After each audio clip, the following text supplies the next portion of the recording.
नमस्कार, बहुत स्वागत है आपका। आप देख रहे हैं शिव पुराण उपाय।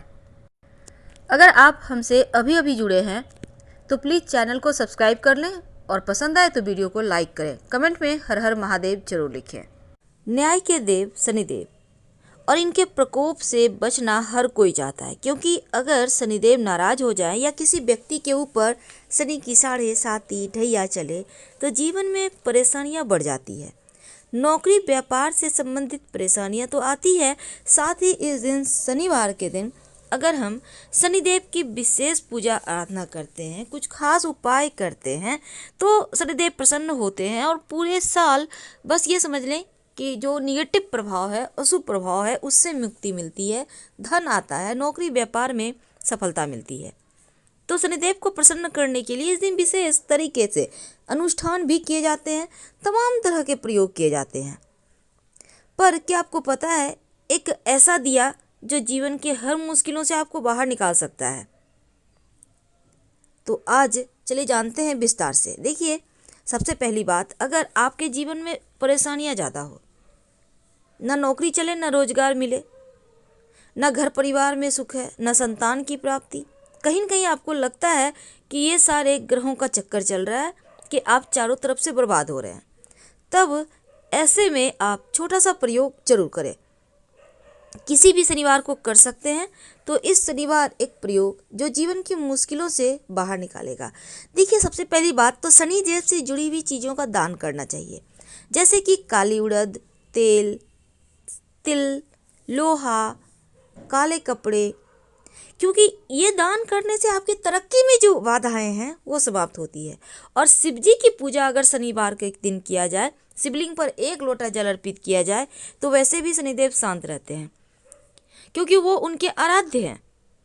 वैसे तो भगवान श्री कृष्ण भी आराध्य हैं, लेकिन शिव जी भी आराध्य हैं। इसलिए अगर आप भगवान की पूजा कर लेते हैं तो शनिदेव के प्रकोप से बच सकते हैं, क्योंकि शिव जी के भक्तों को तो वो तो स्वयं महाकाल हैं, अब उनके भक्तों को भला कौन डराए।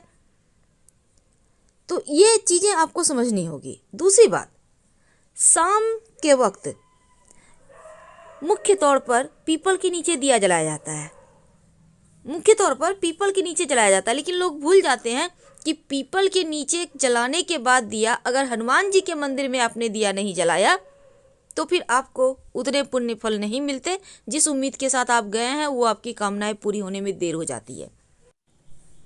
पद्म पुराण के अनुसार पीपल के वृक्ष में भगवान श्री हरि विष्णु का निवास होता है, या फिर उन्हीं का स्वरूप है। इसीलिए धार्मिक दृष्टि से पीपल का वृक्ष को देव वृक्ष कहते हैं। और अगर विधि विधान से पूजा की जाए तो पीपल वृक्ष की पूजा करने से जीवन में ढेर सारी खुशियाँ आती है, ग्रहों की पीड़ाओं से मुक्ति मिलती है। तो भगवान विष्णु, माँ लक्ष्मी जी, पीपल के पेड़, जड़ में भगवान विष्णु, तने में केशव, शाखाओं में नारायण, पत्तों में भगवान हरि और फलों में सब देवताओं से युक्त अच्युत सदा निवास करते हैं।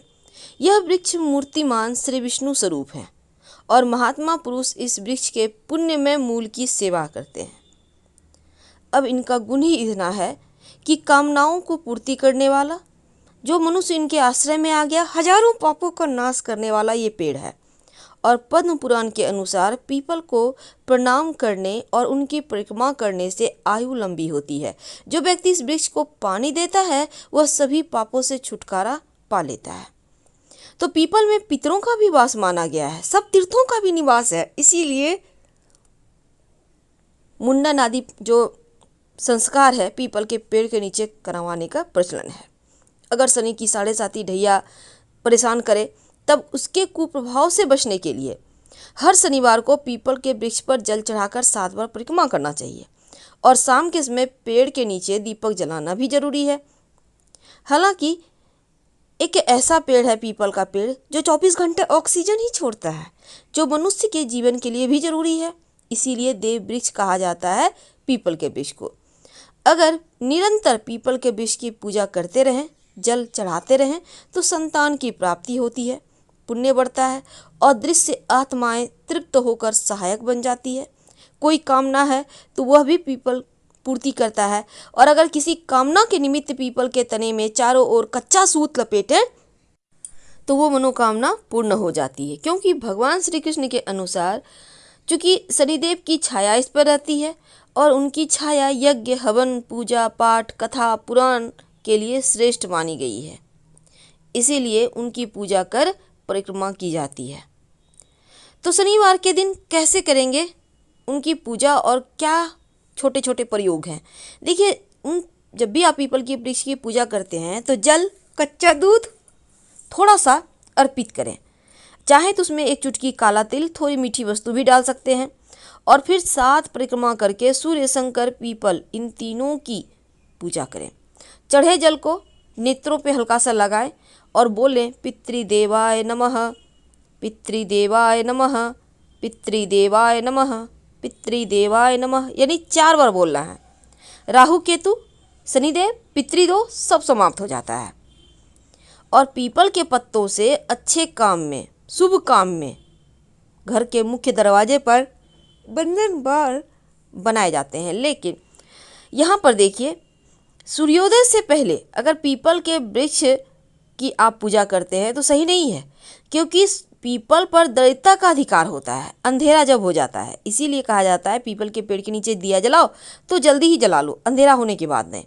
और सूर्योदय के बाद लक्ष्मी का अधिकार होता है, तो सूर्योदय से पहले पीपल का पेड़ भूल कर भी पूजा ना करें, नहीं तो परिणाम बहुत बुरा होगा। और पीपल का पेड़ ना तो काटना चाहिए ना नष्ट करना चाहिए, ब्रह्म हत्या के समान पाप लगता है। और पीपल के पेड़ के नीचे सोना रात के समय अशुभ माना जाता है। लेकिन अगर आप दिन में रहते हैं तो बढ़िया बात है, पर रात में नहीं। अब पीपल के वृक्ष के कई ज्योतिषीय गुण भी हैं। पीपल का वृक्ष का सीधा संबंध बृहस्पति से भी है और बृहस्पति को सभी ग्रहों में सबसे अधिक लाभ देने वाला ग्रह माना गया है।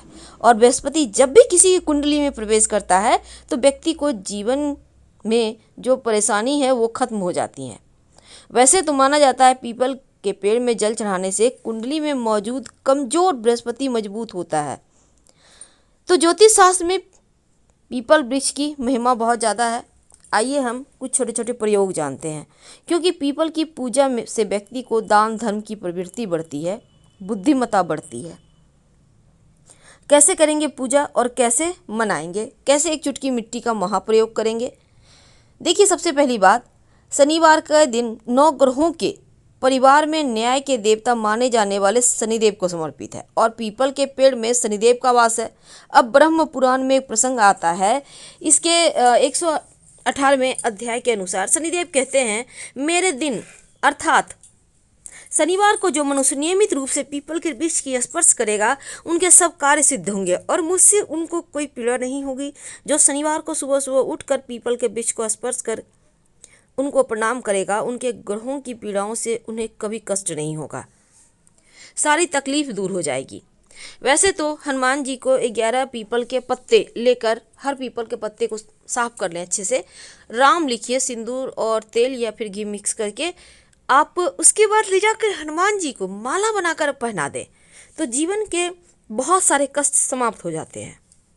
तो शनिवार के दिन पीपल के वृक्ष को दोनों हाथों से स्पर्श करते हुए ओम नमः शिवाय का 108 बार जप करने से दुख, कठिनाई, ग्रह दोष का प्रभाव भी शांत हो जाता है। और पीपल के पेड़ की पूजा करने से भगवान शिव भी प्रसन्न होते हैं। शनिदेव शिव जी को अपना गुरु मानते हैं और शिव जी को प्रसन्न करने कर शनिदेव भी आपको कष्ट नहीं देते। तो हर शनिवार के शाम आप छोटा सा काम करें, स्वच्छ वस्त्र धारण कर लें और फिर सूर्यास्त जो है उसके होने के पहले, यानी कहने का तात्पर्य शाम के वक्त ज़्यादा अंधेरा ना हो, पीपल की जड़ के पास आप जल लेकर जाएं, अर्पित करें और फिर सरसों के तेल का दिया जलाएं। ऐसा करने से शनि की दशा का प्रभाव कम होता है, कष्टों का निवारण होता है। और पीपल के पेड़ की पूजा के साथ हनुमान चालीसा पाठ भी करना चाहिए और फिर 5 परिक्रमा करें। शनिवार के दिन अगर आप पीपल के पेड़ में दूध में गुड़, पानी यानी कि जल ले लें 1 लोटा, उसमें थोड़ा सा दूध, गुड़, काला तिल डालकर अर्पित करें और प्रार्थना करें कि हे प्रभु, हे भगवान, मेरे जीवन में जो परेशानी आप कहिए और उसके बाद कृपा करके मेरी यह परेशानी दूर करने की कृपा करें। आप उनसे दिल की बातें शेयर कर सकते हैं क्योंकि वो भगवान है। फिर पीपल को स्पर्श करें और चारों ओर परिक्रमा करें। तो शनिवार की शाम को सूर्यास्त के बाद किसी भी पीपल के पेड़ के पास जाइए और अपने साथ एक छोटा सा प्रयोग कर लीजिएगा। यह प्रयोग आपकी मन्नत को पूरा करेगा। आप हल्दी ले जाइए। अब इस हल्दी से पीपल के पेड़ पर अपनी मनोकामना लिखें, जो भी आपकी इच्छा है, नौकरी चाहिए, व्यापार अच्छा चले, घर चाहिए। उसके बाद नीचे में अपना, आप नाम नहीं लिखना, आप वहाँ पे लिखिए कोई भी मंत्र, ओम नमो भगवते वासुदेवाय लिख दें। और उसके बाद इस मंत्र को लिखने के बाद आप चाहें तो लाल पेन से भी लिख सकते हैं, लेकिन अपना नाम मत लिखिएगा। अब इसको लिखने के बाद प्रणाम कीजिए, अपनी मनोकामना बोलिए, आपकी मनोकामना पूर्ण होगी।